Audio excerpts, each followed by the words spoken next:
Om Namo Bhagavate Vasudevaya.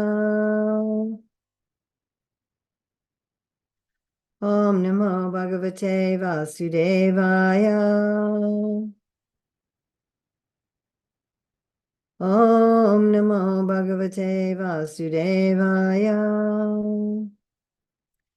So we're reading from Śrīmad-Bhāgavatam, Canto 10, Chapter 54, which is the marriage of Krishna and Rukmini. And we're reading text 13 through 17. This is March 19th, 2024, at the Bhakti Center in New York, over Zoom. So first text 13. Sore sapta dashaham vai samyugani parajita trayovim satibhi samyar jigye ekamaham param. Sare, with Krishna, sapta dashaha, 17.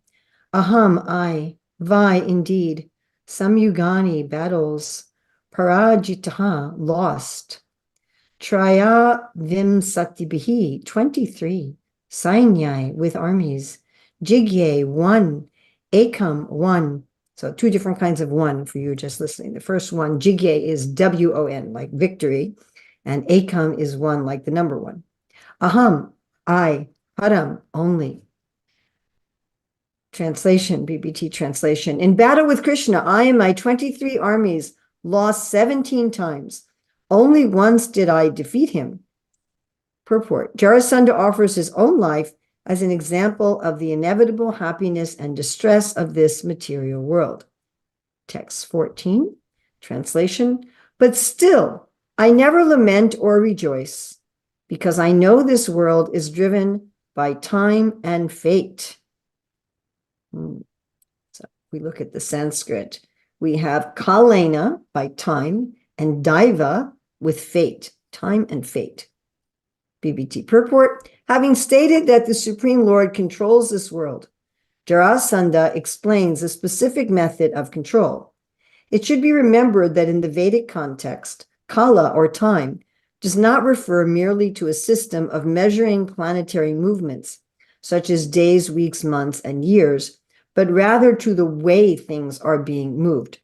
Everything is moving according to its destiny, and this destiny is also described as time, since everyone's destiny is revealed and imposed by the movements of time. Text 15. And now all of us, great commanders of military leaders, have been defeated by the Yadus and their small entourage, who are protected by Krishna. So he has to give a little dig here. It's a small entourage. Text 16. Translation. Now our enemies have conquered because time favors them. But in the future, when time is auspicious for us, we shall conquer. Text 17. Sukadeva Goswami said, thus persuaded by his friends, Shishupal took his followers and went back to his capital. The surviving warriors also returned to their respective cities. So we have this argument is also given when Indra was being attacked by Bali and his army. So Brihaspati said, well, time right now is favoring them, and later on time will favor you. And of course, that's how things work. People who lose one time win another time, and people who win one time lose another time. And nobody's always victorious, and nobody's always defeated. And Krishna is always victorious, but even apparently Krishna appears to be defeated. Jarasandha was convinced that Krishna was defeated one time. And that's the example he gives. He says, I lost 17 times, but I won on the 18th time. He saw that as a victory. Of course, later on, Jarasandha is going to be killed by Bhima, who were accompanied by Krishna and Arjuna. But we find even among the great devotees, the Pandavas, sometimes they win, they perform the Rajasuya Yajna, and other times they lose. They're exiled to the forest. I find with Srila Prabhupada. Prabhupada tried to start a center in Jhansi, and it didn't work. He had to close the center and leave. And then he came to America, where he was victorious. And this is the way. And so Jarasandha is saying, hey, sometimes you win, sometimes you lose. And you've just got to go with it. You just got to accept it. If you're really overcome by jubilation when you win, and you're really overcome by lamentation when you lose, then you're not going to be very happy in life. So better to just accept your loss. Don't keep fighting. This is, of course, what's happening here specifically is that Krishna has kidnapped Rukmini, and Shishupal, who was supposed to marry Rukmini, he doesn't even bother to fight. And so the other Kshatriyas who were his friends and fighting on his behalf, they were kind of fried. Why are we fighting for this guy who's not even fighting for himself? So they weren't really interested in continuing to fight for someone else who wasn't very enthusiastic. And so therefore, they're really giving this kind of philosophy as an excuse that they don't particularly want to fight themselves. But the philosophy that Jarasandha is propounding of equilibrium is a very important philosophy. And even materialistic people, and I think we can put Jarasandha and Shishupal in the category of materialistic people. So even materialistic people benefit by cultivating equilibrium. And of course, we spiritually inclined people, we should also cultivate equilibrium. And then there's also equilibrium that is a result of spiritual advancement. So why do materialistic people practice equilibrium? I mean, it's quite interesting, because you would think that a materialistic person whose interest by definition is in material happiness would want to really rejoice whenever they achieve material happiness. I mean, it seems sort of counterintuitive that if my whole goal is to enjoy the world, at the times when I'm really enjoying the world, I should get really, really into it, because that's the whole point. But even materialists have figured out that if you do that, if you jump feet first into jubilation and excitement and, exuberance when things go your way, then you're going to be similarly affected in the opposite direction when things don't go your way.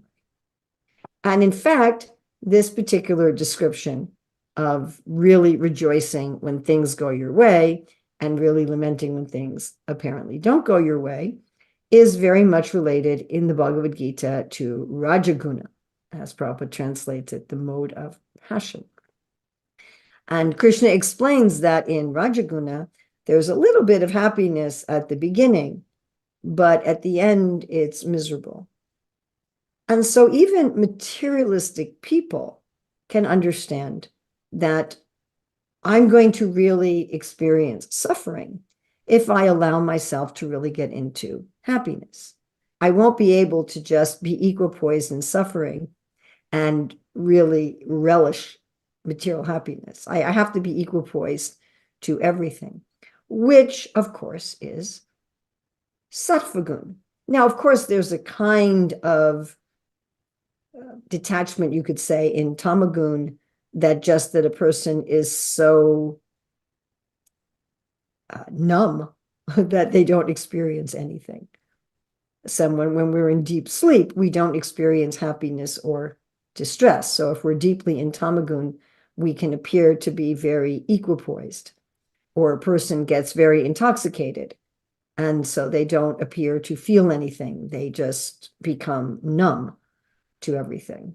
And sometimes people, of course, think that equilibrium is like that. Equilibrium is this sort of heavy tamas, this heavy like dullness that you just don't feel any happiness and you just don't feel any distress, kind of like a stone.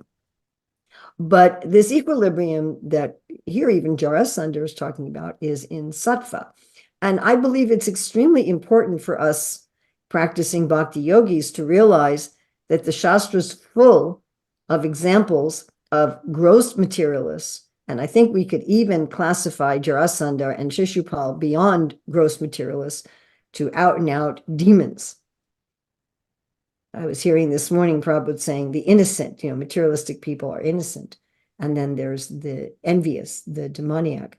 So Jarasandha and Shishupal both hate Krishna directly. They hate the personality of Krishna, and they are opposed to him. So they're actually demons.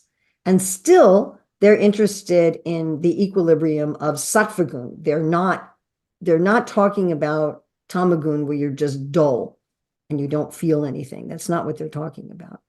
And they're saying you need to go above rajas to go to sattva. So it's very important to understand that materialistic people and even demons can be very interested in sattva gun, because we have a tendency to think that if someone's exhibiting sattva gun, they must be very spiritual.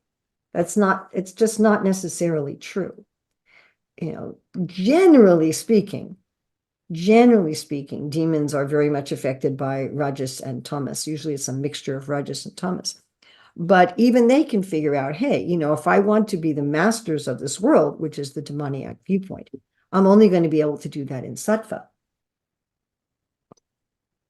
In the beginning of the seventh canto, it's asked why the Supreme Lord appears to be biased towards the demigods. And the answer given is he's not.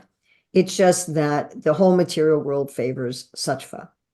And sattva is, Srila Prabhupada usually translates it as goodness. Twa means ness. And sat can mean good. It can also mean eternal. It can also mean existence. It can also mean truth. So just from a logical perspective, existence favors existence. The way things are favors the way things are. It's practically a tautology. And I always give the analogy that if you're in a room, like now I'm in a room that has one door and two windows, and it has four walls. So if I want to exit the room and I try to do it through the walls, I will be in pain. I could exit through the windows because I'm on the ground floor, but it would be very inconvenient and uncomfortable. If you try to exit a window when you're on the second or third floor, that's going to be a real problem. If I want to be happy exiting the room, I'm going to do it through the door. So this is just reality favors reality. If you treat reality, if you deal with reality as it is, you're going to be happy. So the demons are also interested in being happy, but they want to be happy. And this is a very important distinction between those who are spiritualists and those who are materialists, that the demons want to be happy by figuring out the laws of nature so that they can become the controller of the laws of nature. Their equilibrium may look like detachment, but it's not. It's a strategy. They're thinking, if I can just figure out how things work, then I can control the world. And if we think about a lot of scientific advancement in our modern society, it's predicated on that sort of mentality. Let me figure out biology, chemistry, physics, so that I can master them, so that I can manipulate them. And here he's talking about kala and daiva. And daiva is an interesting word because daiva literally refers to the devas, to the great celestial beings, and ultimately to God. And so you might think, well, Jarasandha is admitting the supremacy of the Lord, but he's not really. Therefore, it gets translated as providence, fate. He's seeing daiva as fate. He's seeing daiva as karma. Right? And people think like this, all right, there's some laws in the world, but they don't make the next step, that there's a law maker, there's a law controller. They're thinking there's laws, let me figure it out so I can control them. And I'm sure that most of us have done this kind of thing in our life, that we're trying to get a particular result. And so we figure out how things work, and then we try to manipulate how things work so that we can get the result that we want. Is that a reasonable assumption that most of us have done that? Right? We're working with even some company or some agency, and we figure out, this just happened to me recently when a company delivered a broken refrigerator, and I was trying to get them to send me a new one and pick up the old one or give me a refund or something. And it was very frustrating because they kept telling me that it wasn't their responsibility. And then, one of my sons gave me some advice. Well, this is the way these things work. And if you just do this and this and this, then they'll actually take care of you. And I listened to his advice and it worked. And then they took care of me. So that's very typical. So how does it work? Who do I have to talk to? What do I have to say? Who do I write a letter to? Who do I make a phone call to? What's the form I have to fill out? How do I do this so I will get what I want? And the vast majority of things that people read about and study about and learn about are exactly that. How can I manipulate the material energy so that I can fulfill my desires? And the idea of these materialistic people and demons is not to stay in a state of equilibrium, but to be able to use equilibrium when they want to, so that they can eventually jump into unmitigated happiness and control. We find this going on with Hiranyakashipu. Hiranyakashipu performed Astanga yoga, which has to involve equilibrium. You have to be, he was standing in one place and ants were eating his body. He had to be detached from happiness and distress. Why? His purpose was not to remain in a state of equilibrium, but his purpose was to become the master of the universe, where he can have unmitigated enjoyment. Of course, as I point out all the time, it didn't work, because that's not how we become happy.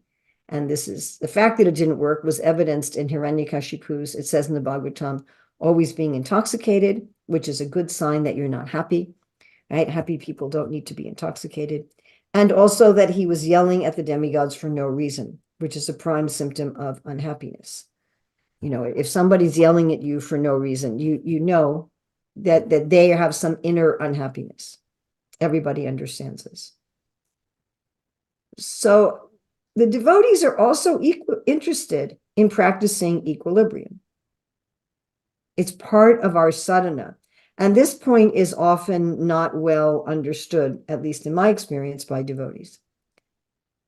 Even though Srila Rupa Goswami says in his first 20 items of devotional service in the Bhakti Rasamrita Sindhu that we should not be very affected by joy and lamentation when we have something good and we have something bad, that we should remain equipoised. So the basic element of why one should practice equilibrium is the same for materialists and spiritualists, and that is doing so is in harmony with truth. So that basic idea that if I want to be happy, I have to live the way things are. I have to understand how things are, accept whatever is. If I want to be happy with what is, then I have to accept whatever is and not be fighting against it and not be getting into it. And things are constantly flowing and changing with time, and I need to flow with them. That we could say the essence of sattva is to flow, like people say, go with the flow. They're encapsulating what sattva means. But the big difference between the materialists and the devotees is the devotees see daiva not as karma, not as some mechanical system of karma, but they see daiva as the personal will of a personal God. So the materialists are saying, well, this is happening because of my past karma, and if I can just figure out how to manipulate karma and time, then I'll be able to be on top of it.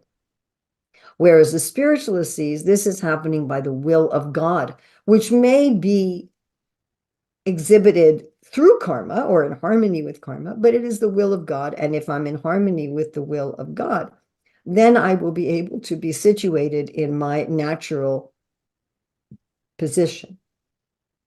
So this is the big difference. Now, a huge effect of practicing detachment from happiness and distress, because doing so is in sattva gun, is that one gets focus and clarity. So I can't count how many times devotees come to me and ask me, I have this such and such situation, XYZ situation. What should I do? I mean, not too long ago, a devotee wrote me. She said, I haven't been chanting for a long time, and I have this situation, and I don't know what to do. I said, well, first you have to get your consciousness in the right place. And I give this example many, many times. So many years ago, I was in Tirupati, a mountain going to Tirumala in South India. And I was there with one of my grandsons to see the deity at the top of the mountain. And we left early in the morning. It's a long line to see the deity, so you want to leave early in the morning. And we had a place saved for us to see the deity. So it was very foggy in the morning when we went. We went I'm almost certain we went in December or January, where there tends to be a lot of fog. And then by the time we actually saw the Lord and we were coming down the mountain, the fog had dissipated, it was gone. And yet when we were in the car, the windshield was foggy. And I told the driver, you need to use the blower to get the condensation off of the windshield. But he wouldn't do it because he thought he had to run the AC and that would take more of his fuel and cost him more money. So he was refusing. And I said, no, you can just run the heater, and the heat is getting heat from the engine. It's not using any gas. It's not going to cost you any more money. But it took a lot of convincing. I had to actually ask him. I had to be a typical New Yorker. I don't know if you guys know I'm a native New Yorker, but anyway, I had to be a typical New Yorker, and I had to tell him to pull over to the side of the road, and that I wasn't going to go any further until he cleaned off the windshield. And once we cleaned off the windshield, we could see where to go. So the same principle operates in spiritual life, that we clean our internal consciousness. And when we clean our internal consciousness, we have clarity and focus. As Krishna says, in Sattva, one knows what is to be done, what is not to be done, what is binding, what is liberating, what is to be feared, what is not to be feared. So both the materialists and the spiritualists would like to have clarity and focus. I mean, when you're in Rajagun, sometimes you know what to do, sometimes you don't know what to do. And when you're in Tamagun, you get it all backwards. You think what's good is bad and what's bad is good. So by practicing this equilibrium, one gets clarity and focus. And of course, then one does not suffer very much. If you're detached from unhappiness and pain, you don't suffer very much. And again, materialistic people will practice this just to get free of pain, physical pain, emotional pain, and so forth. And the materialists want clarity and focus so that they can more easily achieve their materialistic goals. But the devotees want clarity and focus so they can more clearly please Krishna, so they can understand how to be aligned with Krishna. I find it fascinating that these demons want to use Krishna's system in order to defeat Krishna. Literally, they want to defeat Krishna. Like they want to go into battle with Krishna and they want to kill him. Very, very literally. It's not just a metaphorical or figurative thing. And the devotees want the same clarity and focus so they can be aligned with Krishna. So they can be with Krishna. I'm just thinking about, another analogy that let's say you have some person and you know their location, and how to get to them. So if you're a criminal, you want to know their location and how to get to them so you can go and steal their money. And if you're a friend, you want to know their location and how to get to them so you can hang out with them and have fun with them. But in both cases, you want to know their location, right? The bad guys want to know their location and the good guys want to know their location. So both the materialists and the spiritualists want this clarity of focus, and they want to understand the workings of Kala and Daiva.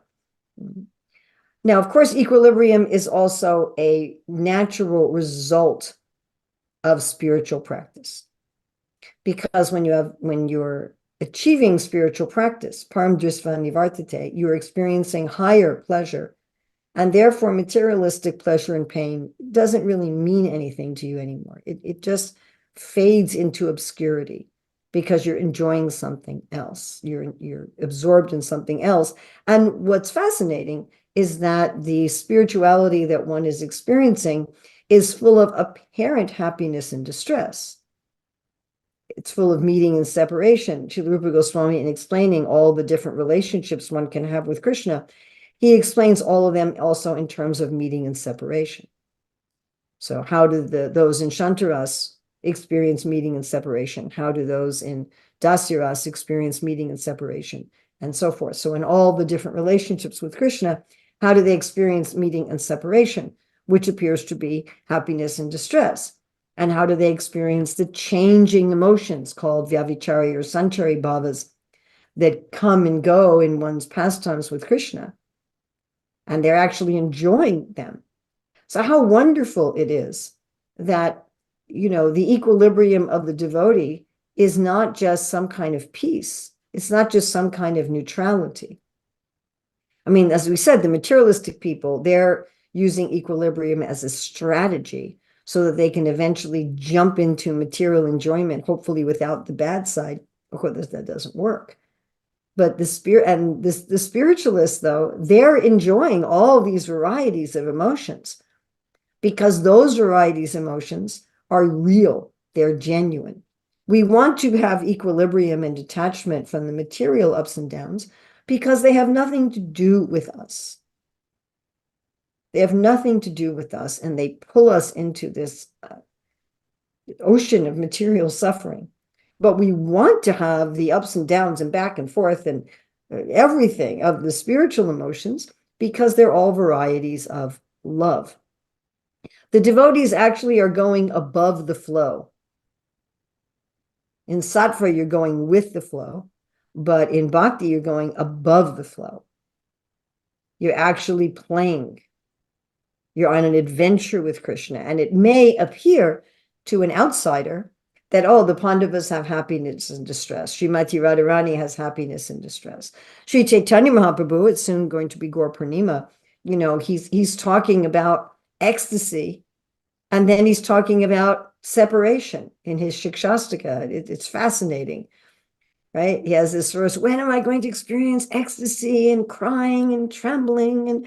And then he's saying, feeling your separation is terrible. The ecstasy and agony. And then he says in the last verse, everything's fine.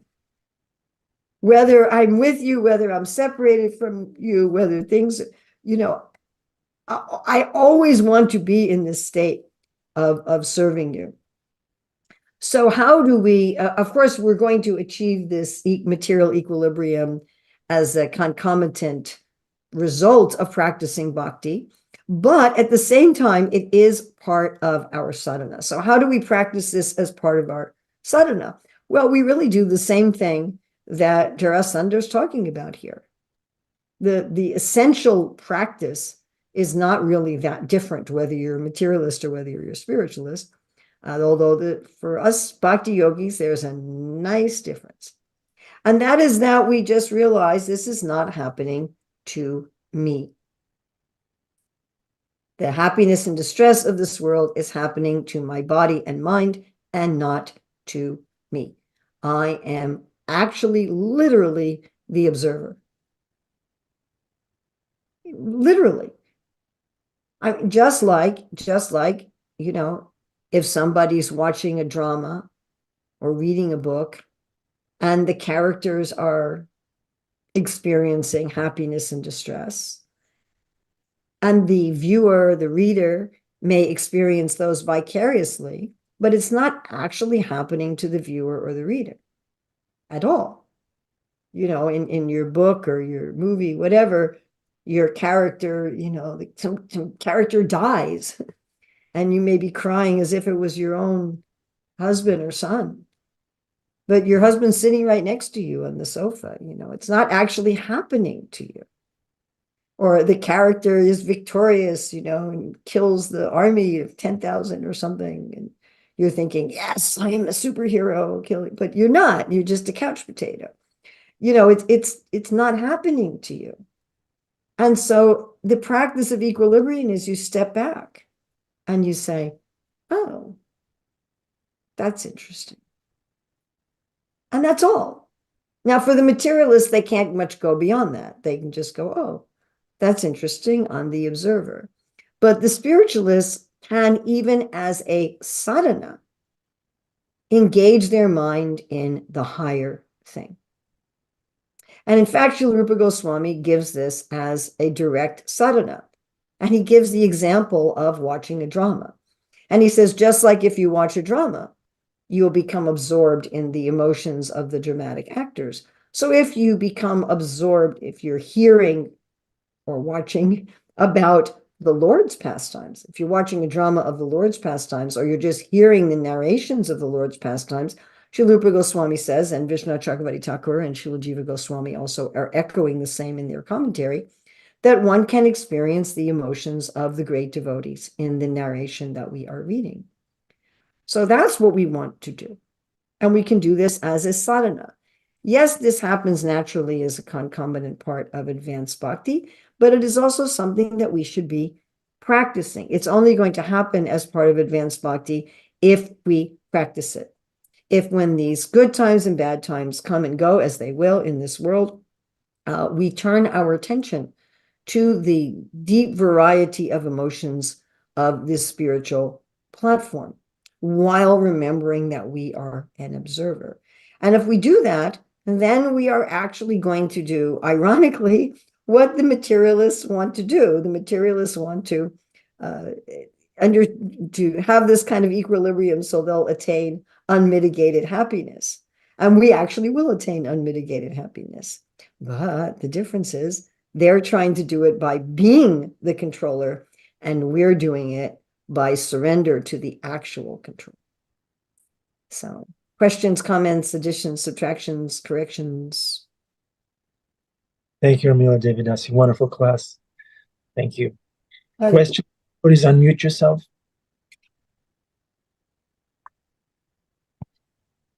Additions, subtractions, corrections. Damodar Priya. Hare Krishna, Urmila Devi Dasi Prabhu. I actually don't have any corrections. I have a question. No! What am I? I'm so sorry to disappoint. Who likes to say, I live to be corrected. I know. Yeah. Unfortunately, I cannot oblige this time. So I have a question, but I also wanted to first thank you because I hadn't heard that kind of hadn't heard it phrased, the whole idea that in the mode of goodness, you're in the flow, but in bhakti and love of God, you're above it, you're kind of playing with it. So I really loved the analogy of that, and the visual with it is really just easy to have it sit in the heart and in the mind. So thank you so much for that. And then my question was, we kind of touched upon the whole idea of accepting and not fighting and just kind of being in that equilibrium. And I was wondering, how do we know when it's time to accept the circumstances, and how do we know when it's time to act or try to change the circumstances? So if you have any kind of thing on that, thank you. Okay, well, I'm going to write something here in the chat, which I had some people help me with this.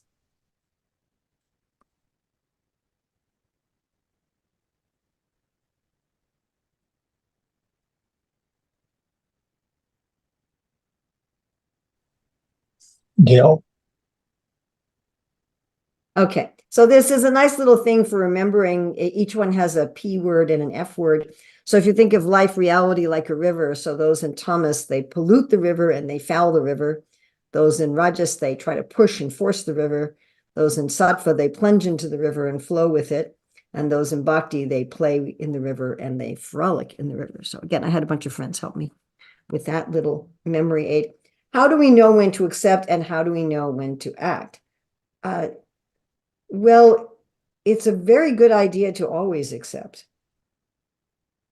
But acceptance isn't passive. Acceptance isn't dullness. And your question is excellent. We have this question all the time.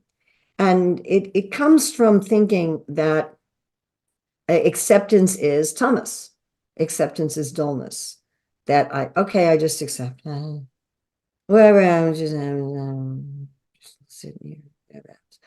It's not like that. When we actually do acceptance, what happens is we are at least in sattva. At least. Acceptance is sattva or bhakti. And when you're in sattva, you can know what is to be done, what is not to be done, what is binding, what is liberating, what is to be feared, what is not to be feared. As soon as you accept, then you know what kind of action to take. So it's not a question of, do I accept or do I take action? Even just sitting down and apparently doing nothing is also a kind of action. But accepting gives the focus and the clarity to know what action to take. And apparently, that action may appear to be externally forcing and pushing, but it should never be. As soon as we're into forcing and pushing, we're in rajas. Not a good idea. But once we're in at least sattva, and bhakti is preferable to sattva, then we can know how to act in accordance with Krishna's will, which may be fighting, like Arjuna on the battlefield. He may be fighting, but Arjuna was not in rajas. He wasn't even in sattva. He was in bhakti. Right in chapter 2, verse 45, Krishna says, Nistrigunya Bhavarjuna. You get above the even sattva and go fight. And so it looks like Arjuna's trying to fight against what is. But no, he's actually above flowing with what is. He's playing with what is. He can understand the will of Krishna in what is. He can understand the daiva in what is. I hope that's clear. Gail?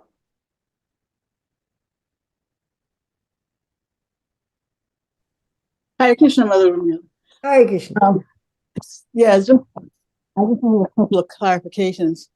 One is concerning this last point. So when I think of what it means to accept the will of Krishna rather than reject it, what comes to mind is like if you're playing cards and you are dealt a hand, right? So in life, I feel like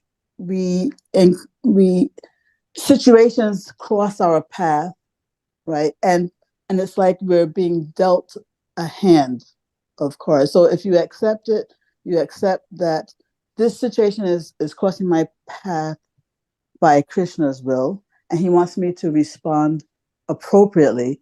And rejection means this situation has crossed my path, but I reject it. I feel like I shouldn't have to deal with this situation.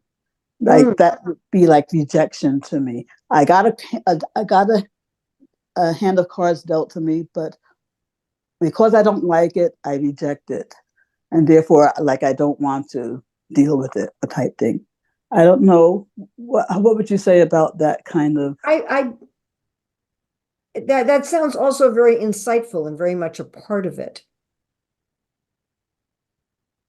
Okay. But rejecting it is saying, I want this to go away. Yeah. Right. I want it to go away, and I'm going to act so that it will go away. I have aversion to it. Yeah. So either I want to keep this and enjoy it, or I want to push it away. I want to force it away. And acceptance is, yes, this is what's being given to me now. How can I respond to it so that Krishna will be pleased? And how can I respond to it playfully? Yes, and so it's interesting your response, because I realized then that even when you are accepting the situation and dealing with it, let's say somebody has cancer, right? They've been diagnosed with cancer. Yeah. And so you can accept it on a material level, and you can accept it on a spiritual level. If you accept it on a material level, you accept it and say, I'm going to try my best to cure it. But if you accept it on a spiritual level, I am going to cure it, not for the sake of my own enjoyment, but because I think this is the best way to serve Krishna, by trying to cure it. So it's like it can look the same for both the spiritualist and the materialist. They're both trying to cure. can look the same, but the concept of beating it, I'm going to beat cancer, Yeah. or That's I fight against it. I'm battling cancer, is going to tend to push people into rajas, although Arjuna is being told to fight. So again, Arjuna's fight is a playful fight. It's not a rajasic fight. It's not a pushing and forcing fight. It's a playful fight. Mm-hmm. Mm-hmm. And the distinction is very important. I mean, think of it like if you're playing a game against an enemy and if you're playing a game with a friend. Yes. Yes. So, like that. Mm-hmm. I think I'm sorry, Ishvari Sundari, I don't think we have time because we have to end at 8 o'clock, which is just in a few seconds. So thank you very, very much. Srila Prabhupada ki jai. Urmila Devi Jai, Śrīmad-Bhāgavatam ki jai. Thank you. Thank you. Thank you for having me. Hare Krishna. Hare Krishna. Okay, dear devotees, welcome to the Afterglow. If you have any thoughts that you'd like to share, please, let's do it till we are united with Krishna by the darshan. Let me know if you have anything to say. Yeah, hi Krishna Prabhu. I did want to see if anybody else understood the analogy of the windows and the doors and the four walls of a room the same way I did. I just want to know if I had understood that analogy correctly. So I was thinking that, if you're acting in harmony with, if you're acting in harmony, then you can go through the window or you can go through the door. If you're going through the door, that's more like if you're a devotee. Whereas if you go through the window, it's more like you're in the mode of goodness only, not necessarily, a devotee like Jarasandha, you're not trying to make your way through the wall, which would be like ignorance or rajas. But in both cases, bhakti or sattva, you're kind of working in harmony with reality, but by going through the door of bhakti rather than the window of sattva, you are, working in a superior mode type thing. Did anybody else see it that way, or?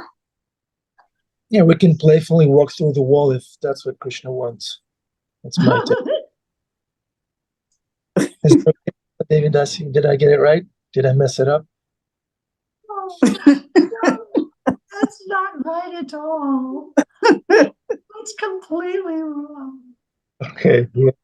Okay, Bhava says, what if one is struggling with dramatic life changes? Yeah, how about dramatic life changes? What do we do with that? I want to know about the analogy. Is walking through the door. Walking through the door is sattva. It's being in harmony with truth.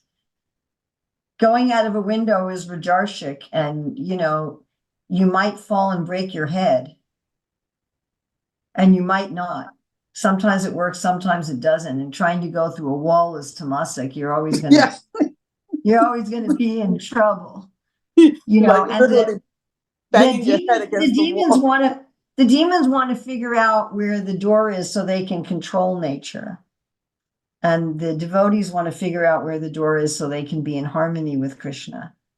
Both the demons and the devotees want to understand how the world works and what is truth, but their motives for wanting to understand it are radically different.